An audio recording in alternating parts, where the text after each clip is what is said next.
And breathe.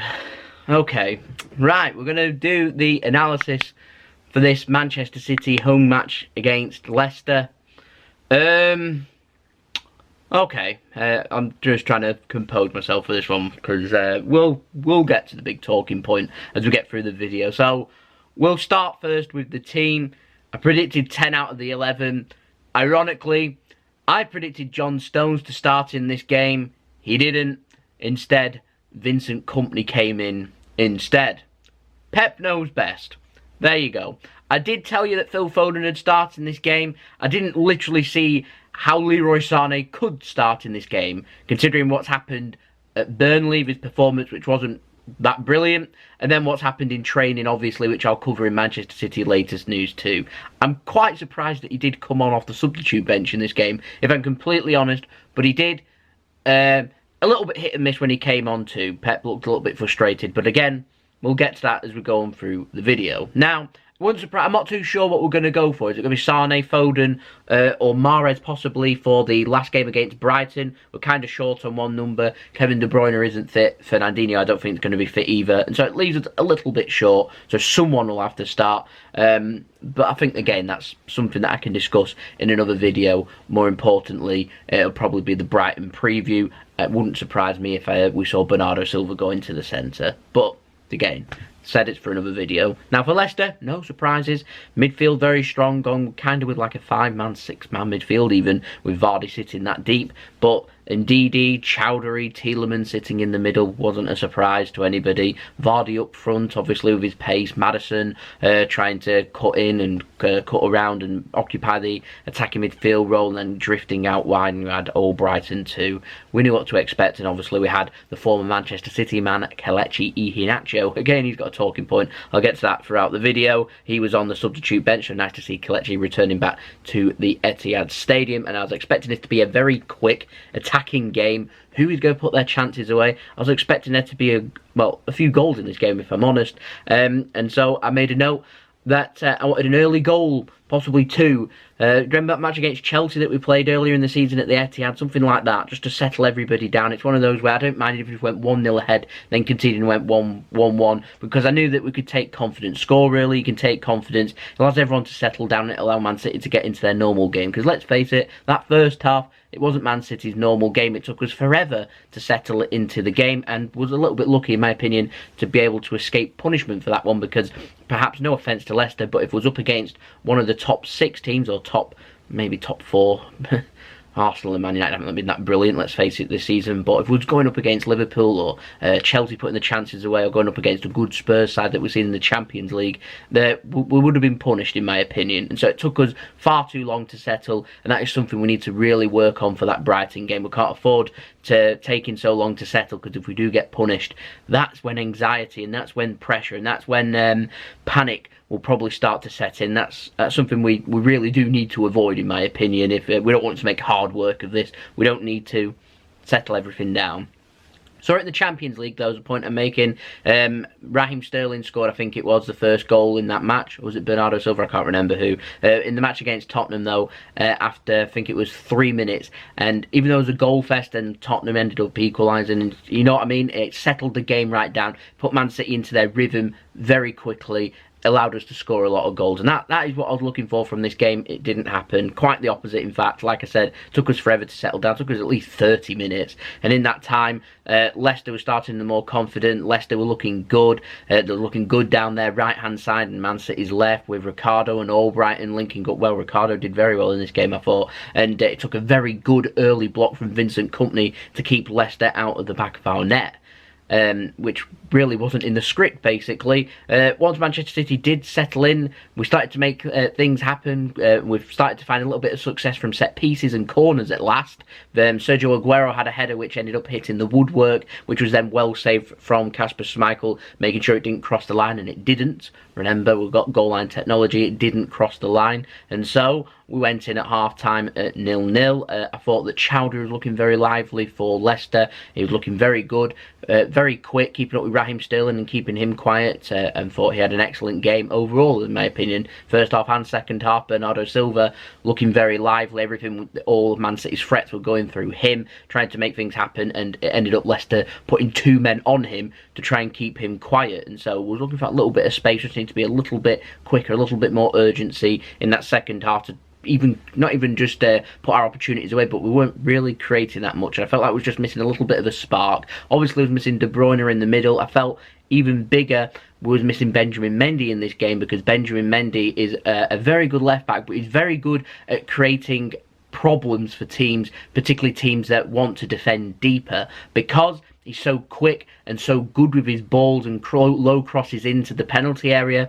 It had created a different dimension for Man City to go along, so we could have changed up the formation, even allowed some of their defenders to go and then try and stop Benjamin Mendy putting balls in, which ultimately would leave a little bit of space for other players like Bernardo Silva, like David Silva, and that's where we'd get the creativity from. In this game, felt like it was a little bit lacklustre, and so I feel like we was putting the squeeze on this game instead, and was trying to keep things nice and tight, hoping that we'd be able to create 1 or 2 opportunities and ultimately be able to put one of them away. But all in all, I felt like Leicester were well in this game, and by half time I felt like Leicester were putting a good fist of it, defending very well, defending deeper than what I was expecting them to, but they was passing it very well and frustrating Manchester City. They certainly were. There's a lot of anxiety outside of the ground yesterday from the fans. There's anxiety on the pitch a little bit yesterday, and everyone we just wanted that goal, calm everyone down, just shackle off all the nerves and move on from there, and was looking to dig deep. Last few games, Burnley away, Manchester United away, we've struggled in the first half,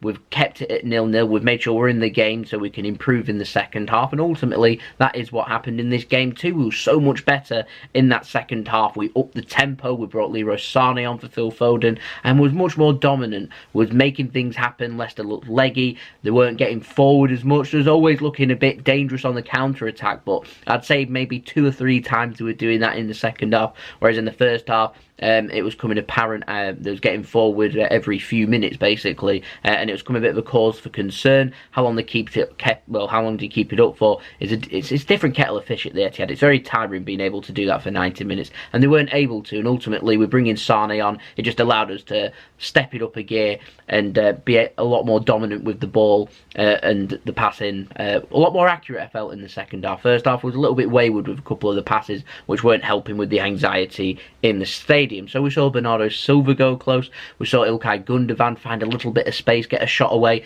unlucky not to hit the target in my opinion, and just went wide, but we still had that no-end product. We like to pass things around, we like to be able to create clear-cut opportunities. It just weren't happening, and Sterling and Aguero have been kept quiet. Aguero, it took for a miscontrol, I think it was from Evans, which allowed Aguero to be able to get some kind of shot away, which was well saved by Kasper Schmeichel. At that point I felt like it just weren't going to be Manchester City's day, and then come of the hour, come of the man. Wow, 70 minutes in, Captain Fantastic's there, he's 35 yards away from goal, he looks up at goal, he wants to shoot. He decides against it. Everyone doesn't want him to shoot. They want him to play the ball in. Sergio Aguero's in space. Play it out wide. Put a ball in. Do something. Vincent Kompany said after the game he wanted to shoot. He decided against it. He goes 5 yards in. He's still in control of the ball. Leicester are backing off. They're saying to him, "You're a centre-back. I don't mind you having a 30-yard shot. Have a shot." So Vincent Kompany opts against and doesn't take anyone's advice, even Pep's advice. Pep wanted him not to shoot. Aguero wanted him not to shoot. The fans, I imagine, didn't want him to shoot, and Vincent Kompany thought, 70 minutes in, 20 minutes to go, we need a goal. He thought, why not? I'm going to have a crack. And 99 times out of 100, it goes flying over the bar, and everyone's cursing, and everyone's got their heads in their hands, and everyone's going, why didn't you pass it, Vincent Kompany? But for once, he thought, I'll have a pop. Jesus Christ. 30 yards out, it's inch perfect. It is a perfect strike. There is no other word for it. It hits the top of the crossbar and goes in. It cannot be saved. No goalkeeper in the world can save that. It is absolutely stupendous. It is brilliant. It is marvellous. I can't give you enough adjectives to describe just how good this goal was. Not only was it an incredible finish, he's a centre-back for Christ's sake, but it's breaks the deadlock in this huge game, penultimate game of the season, the last game at the Etihad this season. We need a goal. There's 20 minutes to go. He's 30 yards out. He's a centre-back. He has a crack, and it goes flying into the back of the net. I was reading the tabloids this morning. Apparently 70 miles an hour that went flying into the back of the net. I think everyone had a little tear in their eyes, and I'm absolutely delighted for Captain Fantastic. I think it just shows why everyone at Manchester City just loves Vincent Kompany. He bleeds blue, doesn't he? If you was to cut him open, blue blood would flow right out of him. And I love him to bits. I think he's absolutely incredible. There's amazing scenes. You know, the only thing that would have topped that would have been if that was a 93rd minute winner, because that would have just erupted. It was amazing. It's one of those Premier League great moments, and you feel like it's the deciding moment that we've all been waiting for. We all thought it'd come in the form of a result. Don't forget the season's not done, by the way. But you feel like this is the deciding moment, the step up, the thing that decides the title. And come of the hour, come of Captain Fantastic. It's absolutely brilliant. And, yeah. Ah, wow. No words. Just a couple of minutes later, holy macaroni cheese, Iheanacho's in. 2 passes I think it took to split Manchester City's midfield. 2. And Iheanacho's in, and he takes the shot first time. I think he's might just be outside of the box, like 18 to 20 yards out. On his stronger left foot too. He takes a shot, takes it well too early. He had time and space. Puts it wide of the post. Danger averted. It's only when you watch it back on the replay that you think, wow, that was a real chance. He takes control of that ball, looks up, and takes a controlled finish. He scores every day of the week. We know how good Iheanacho can be. He's a good player. He's a good striker. He's a good finisher of the ball. Just needed more composure. And I've seen a load of memes. I'll probably deal with that in the Manchester City reaction tomorrow that I'll do on this. But Iheanacho, thank heavens that he did miss. Then from there, Leicester were just lumping ball after ball into the Manchester City box for the last 5 minutes or so and into added time. Of no avail. Gundogan could have done a better ball towards the end. Sane may have been in. But yeah, all in all, full time, get in. 18 wins from 19 at home this season. So our 100th goal at home this season in all competitions. And what a goal it was. It is a hugely important goal for Manchester City. It is a brilliant goal for the leader and Captain Fantastic Vincent Kompany. It's amazing, but like I said, it might be the deciding moment in the title, and in the future we might look to this moment. However, the title is not done yet. City and Liverpool go again one more time on Sunday.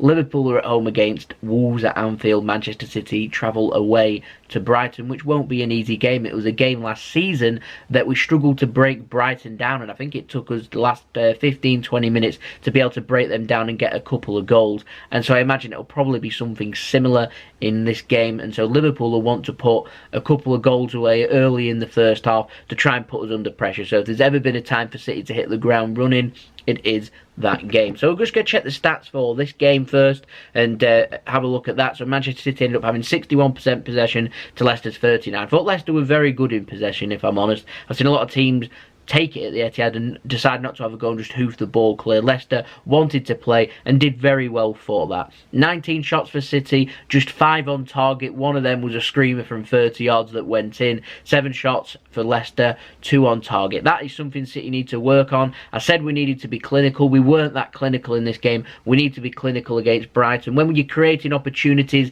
you need to put them in the back of the net. If you could do that from the off, then you're in for a good game. All the pressure and anxiety is brushed out of you, and we can move on from there. You end up with a much more natural performance. 639 passes for City. That's normally about right. 86% pass completion rate, which is it's good. But for Manchester City's standard, I'm used to it being 90 to around 92, 93%. And so it shows that we weren't as controlling with the ball as what we normally are. And again, it is something for us to improve on against Brighton. 419 passes from Leicester, which is a lot for a team that's come to the Etihad at an 80% pass completion rate, which again, Man City might have had 86%, but we're used to it being higher. That's a lot higher than what we're used to from an away opponent. And so fair credit to Leicester. Absolutely brilliant they were yesterday at having a go. I know they were defensive, but they were still passing it around, playing normal football and frustrating Manchester City. And they did what they do very well.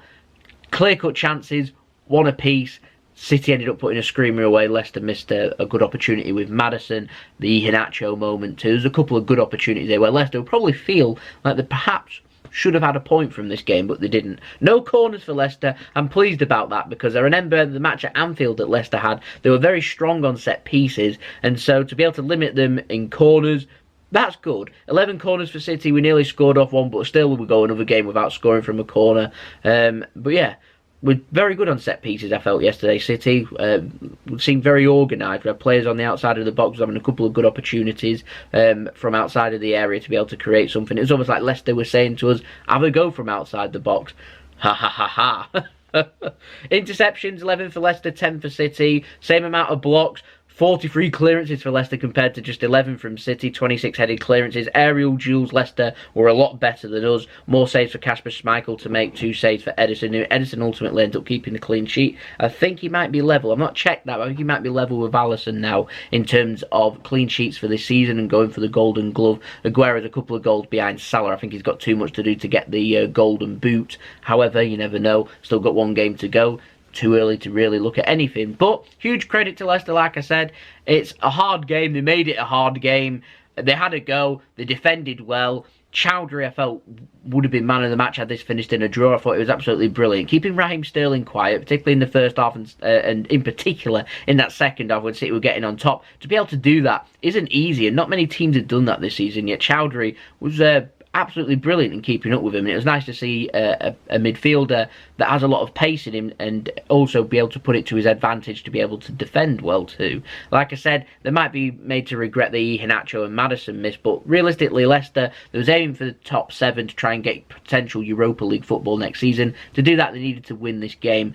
They didn't. At the time it was 1-0, and so swings and roundabouts. Like I said, clean sheet for Ederson, narrow win for Manchester City. Vincent Kompany grabbing the important goal and grabbing all the headlines like he should. And my man of the match, 1,000,000%. Absolutely brilliant. And yesterday, I was just tired when I was writing all this up. I was knackered, and I just wanted to go and have a lie down. And I think that's the best summary of this game, really. Just go and have a lie down and relax. And the good thing is, even though we're out of Champions League, we've now got a nice rest. 6 days off. Liverpool haven't got 6 days off. We've got a nice 6 days off to rest and be able to recover, whereas Liverpool haven't. They've got an all-match action against Barcelona, which may work to our advantage. It may not. I might be looking into it. I do not know. But all I know is pressure's on to Liverpool, Tottenham, Chelsea and Arsenal in European football this week, and we've got a rest for a few days, which, bring it on. I feel like we all need a rest. But all in all, one more win. Bring on Brighton. We're 4 goal difference ahead of Liverpool. Goal difference isn't really relevant anymore. Most importantly, we're 1 point clear of Liverpool. 1 game to play. It is simple. Win at Brighton, we win the Premier League. So there we go. That has been the video. Hope you enjoyed this video. Please let me know your thoughts of this in the comments below. Don't forget, if you enjoyed this video, press the thumbs up button so I know that you enjoyed this video. Don't forget, if you're new around here and you're enjoying the content, support my channel. Make sure you press the red button and subscribe, press the bell and put your push notifications on. You can check out my social media links popping up on screen and also links in description. If you want to go and follow me on Twitter and Instagram, any helping number gains on there would be much appreciated, along with helping number gains on here too. We're aiming ultimately for 3,000 subscribers, but we're closing in on 2,700 subscribers. So if we can hit that by the end of the week, then that'd be absolutely brilliant. So any help towards that would be much appreciated. And I'll see you all again for the next video. We've got a video up tomorrow. We're going to be having a good video, a nice laugh, reacting to all of the comments on Twitter yesterday from that Vincent Kompany goal. I've already had a little brief look around. There's a lot of memes, so that's to look forward to, so make sure you stay tuned for that, and I'll see you all again tomorrow for that video. So it's been JSGC. I hope you all have a wonderful rest of your day. Try and enjoy your week, Blues. We've got a huge game coming up on Sunday. Peace. Ciao for now.